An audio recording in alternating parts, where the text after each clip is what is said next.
Accessies, and welcome to episode 74 of the best PlayStation show called Access in the world. Coming up this week, Kratos reveals his unhealthy Twitter addiction. Wait, it's actually Carl Frock in makeup. We visit Codemasters Racing for a look behind the scenes of Grid 2 and check out Payday 2 in our PlayStation briefing. But first, get ready for the return of the raccoon. Our game of the week is Sly Cooper Thieves in Time.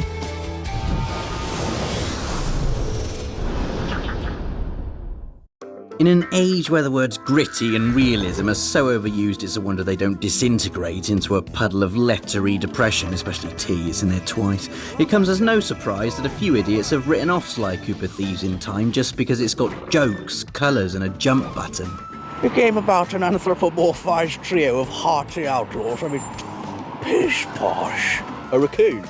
Is that like some kind of Black Ops 2 DLC or something? I think this sick filth should be banned. Well, you're all wrong, because Sly's return is a welcome injection of... Oh yeah, fun. I mean, how can it not be? It's got a time-travelling van, like the mystery machine in the TARDIS got jiggy and had a do-everything-awesome baby that drops you off in some of the most vividly detailed gaming hubs in years.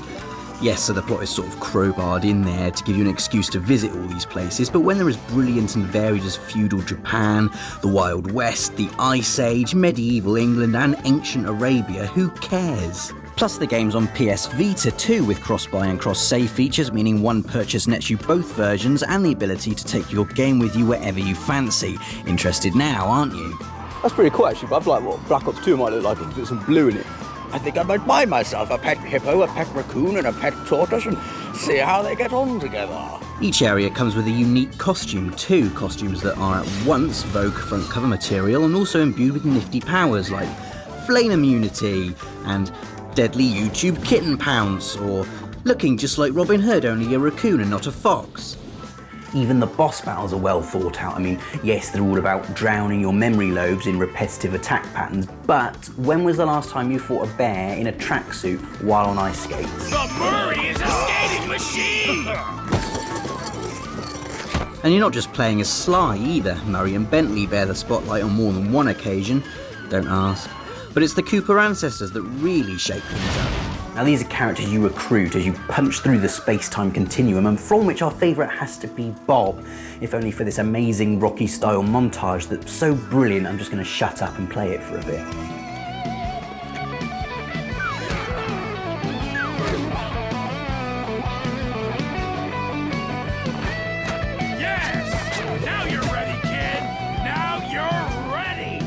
Bottom line, Sly Cooper Thieves in Time is old school gaming at its best, a burst of classic platforming layered with some awesome new ideas.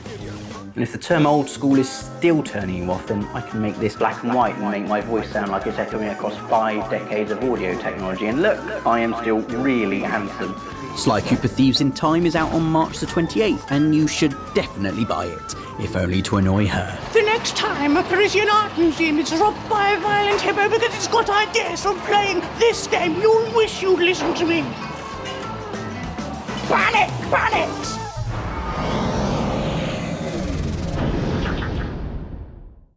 Greetings from Planet News, where the local time is currently PlayStation briefing o'clock.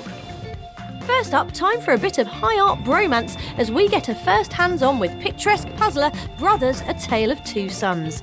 The game is the brainchild of Swedish filmmaker and all-round lovely chap Joseph Fares, who we spoke to about the jump from the director's hot seat to the, game director's hot seat. I've done 6 feature films, but it's a walk in the park compared to making, games, because it's a huge amount of money. I never expected it at all. And the story is about 2 brothers in search of a cure to help their dying father. But the simplicity of it, there are much more complexity in it, which I see, but I hope the players will see it as well. Then it was on to online Heist 'em Up Payday 2, a game so criminally awesome looking we had to lock composer Simon Vilkund up in jail before we could ask him about the new playable classes. First off is the mastermind, which is the guy who has the leadership skills. And then there's the enforcer, which is the heavy guy, the tank. the technician, he's the gadget guy. Then there's a ghost. If you want to play the game like Hitman and blend into the crowd without anyone noticing, then you want to play that guy.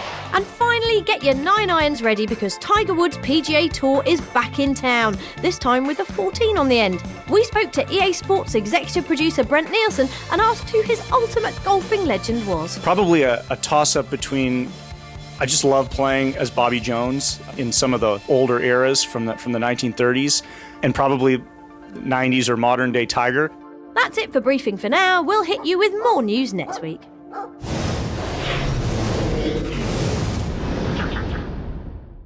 This week's On The Store is all about small things that make big things better, which is a long way of saying it's full of awesome DLC.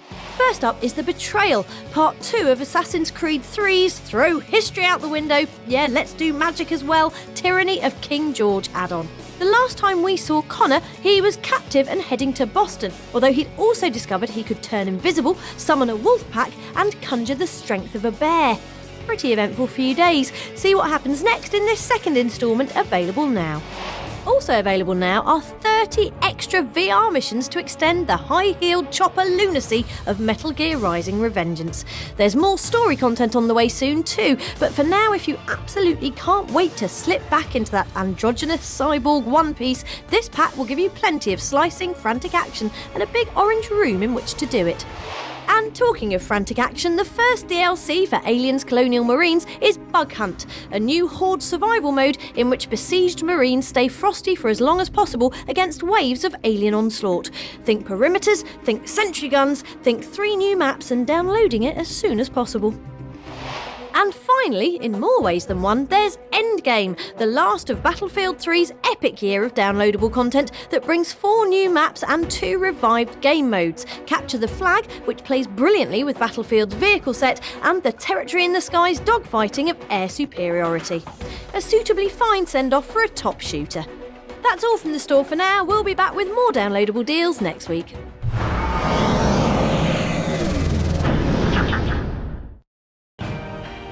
Welcome to the Phoenix Boxing Club in Nottingham, a modest place that just happens to be the home of IBF super middleweight champion Carl the Cobra Froth. We did the only polite thing and got a couple of Hollywood makeup artists to paint him up like God of War star Kratos. Because, you know, they look a bit like each other with the muscles and the beard and coffee. Suitably dressed, we dragged Carl into the ring for a round of interviews. What do you make of your new look? Is this something you consider for a Friday night out? I doubt that very much, but no, it's pretty cool. Quite happy with it. Been gaming since I was a kid. I can remember playing God of War, one of the best games I played at. I'm going to be getting into this God of War Ascension. I'm hoping you give me a copy. God of War is a great game. It's so playable, and obviously the God of War, that's me. Both warriors. I'm the modern day warrior. He's an ancient warrior. Well, with his chains and whips, I reckon he'd probably wipe me out pretty quick, but if we both had a pair of boxing gloves on, he wouldn't have a chance. Very nice, Carl. Kratos would be proud. Don't forget you can see Carl Frock duking it out with Mikkel Kessler on May the 25th, and also don't forget that God of War Ascension is out on PS3 right now. Rah!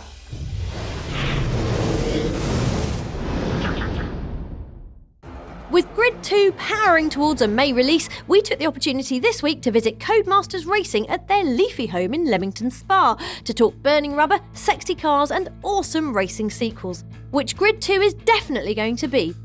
If you've got a team that's really passionate about a game, a development team that's really passionate about a game, that's going to shine through, and that was the case with the original Grid. It was a game that the racing team really wanted to make. Grid 2 is something that teams wanted to work on for quite a long time now. I think probably the single biggest impact you're seeing on Grid 2 with the true field handling is we've now adapted and learned to produce a new physics simulation and handling system that allows us to to remove any of those options from the game so that you get one system that works for everybody. So that's what we're so proud of with Grid 2. We really feel that's an incredible step forward. At a base level, we want the novice player to be able to get it around the track and across the finish line, even if they have to bump off a few walls to do it. Whereas at an advanced level, we want players that truly understand the vehicles and the weight distribution, why they handle the way they do. We want them to be able to nail every corner, set the car up perfectly, really have a great time, appreciating the way that the car's handling. So that's where the depth comes from, really, is that the more time you spend on any individual car, the more you learn about it and its true character, the better you can perform while using it. A big thanks to everyone at Codemasters Racing for putting up with us in their offices for an entire day. Grid 2 hits PS3 on May the 31st, and we'll have more on the game soon.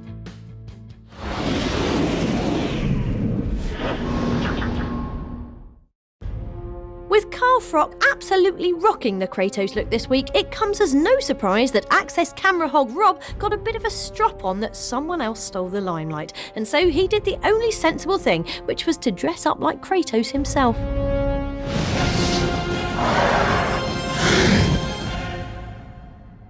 We'll see you next week.